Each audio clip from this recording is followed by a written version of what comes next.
Hey, Crosspointe. I wanted to give you an update on our community as we head toward the end of 2023 and ask for you to consider something. And if you already read the email I sent out on Friday, you can skip this because I cover the same material. Now, a couple weeks ago, I reached out and asked people to share a few sentences on why Crosspointe was meaningful to them to help me out with a project that I'm putting together in the new year. And I don't have time to share all the wonderful responses here, but I want to offer you just a sampling of quotes from people who participate both online and in person with Crosspointe. Here's a few things that they said. Crosspointe Church brings me closer to God than any other church that I've ever attended, and it shows in how I better treat those around me. Someone else. Even though I am not a member, Crosspointe has renewed my faith in what Christianity can and should look like by being inclusive and by welcoming and loving all people. Another one, we can't say enough for the support our family received upon the sudden loss of our beloved son. Simply, Crosspointe wrapped their arms around us, and that care and love continues to this day, 8 years later. Another one, Crosspointe has been an invaluable resource in deconstructing a slew of toxic religious beliefs and dysfunctional ways of seeing both myself, others, and the world around me that were based in shame, fear, and my father's own unprocessed trauma. Another, I've been coming to Crosspointe Church for the last 16 years, received a lung cancer diagnosis, went through a divorce, a job loss, the pandemic, COVID-19, surgeries, and many more struggles. But why am I still coming? Because I feel that I belong to a family, even though I don't have mine beside me. Someone else, Crosspointe Church has restored my hope in Christianity. Another, Crosspointe has been a healing refuge. Someone else, Crosspointe is helping me to be more accepting of each person, to listen more and find common humanity and respect for each one. And lastly, Crosspointe is giving the community, both ours and those we live among, an example of Jesus in the world, loving all and speaking truth to power in loving ways. Now, I share those just as a reminder to all of us that Crosspointe is important. Us doing what we do together, it matters. Hopefully to you because you're listening to this, and to people with stories just like these, and to countless others in this particular cultural moment we find ourselves in. And here's the thing, I don't think we realize how rare Crosspointe actually is. Until this past year, I didn't realize it myself, but if we simply take these basic values, a church community rooted in the faith tradition of Jesus that affirms the equality and participation of the entire human family, with the biggest distinguishing factors among those, at least in church context, being honoring the equality and full participation of women and of our LGBTQ plus siblings, and that we're respectful and honoring of other faith traditions, rejecting the idea that God is torturing anyone with eternal fire for holding different faith beliefs.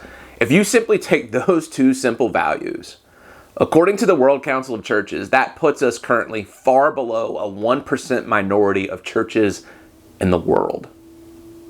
Then, if you add on the fact that we're an independent church, not tied to a national headquarters or denomination of any kind, we're talking 1% of 1% of all the churches in the world. Now, obviously, I wish every church would share these values. I mean, they aren't radical by any means. They're rather basic and common human decency. But in churches across the world today, unfortunately, they're radical. Still, I have a lot of pastors from around the country who privately reach out to me, who personally share these same values because of their very faith in Jesus, not in contrast to it, but feel like that they can't express those values publicly or they'd lose their jobs. Their staff would lose their jobs. Their family would lose their closest relationships. The church would collapse. And that's understandably frightening, regardless of how important and necessary the values may be. But what I'm finding is that our church, being who we are and doing what we do together, gives them hope. Hope that change is possible. Yet still, the greatest direct impact our church has isn't on other churches or pastors, but it's on the lives of kids and students and adults, like in the stories I just shared. So as we head toward the end of 2023, the reality is that Crosspointe is currently 30% behind our projected income, which represents about $175,000. Our fiscal year runs from August through July. Now, We're not in a crisis situation because we have reserves that we've been able to utilize and cuts that we've been able to make. But in the spirit of transparency, our board and I wanted to make you all aware where things stood so that hopefully we could help prevent that gap from getting bigger and perhaps catch up financially so that we don't find ourselves coming to you in a more urgent or desperate situation in the next several months. Now, here's a reality. It's much easier for churches to raise money when fear and threat are part of the mix. If one thinks giving money to a church will help save them from burning forever or help others from burning forever, it's a powerful incentive. Or if someone takes a Bible verse and holds it over our heads as a command from God that makes us feel like we're supposed to give certain amounts of money to the church or we're not being a faithful Christian, the threat and fear of that can be a compelling motivator. Just a few weeks ago, someone told me about their former church where the leaders made them turn over their tax returns so that they could verify that the percentage of their income that they were contributing to the church was accurate. I mean, friends, there's zero part of me that ever wants to be associated with that type of toxic manipulation and authoritarian control, which is why I probably swing way too far in the opposite direction and rarely talk about money other than a couple sentences on a Sunday. But it matters because this community existing matters. And it matters for actual people. It makes a significant difference in their lives. And for what it's worth, I think it matters for the evolution of the faith conversation in our country right now. And the fact of the matter is, we're a nonprofit organization and an independent, non-denominational church at that. We don't receive outside grants or get money from any other organizations. And the only way we fund all that we do is because the people of this community, wherever you are in the world, choose to fund it. Now, here's one thing I want us to make sure we're aware of. The oppressive voices and systems in our world, especially those claiming their positions because of their faith, are extremely well-funded, organized, and strategic. They just are.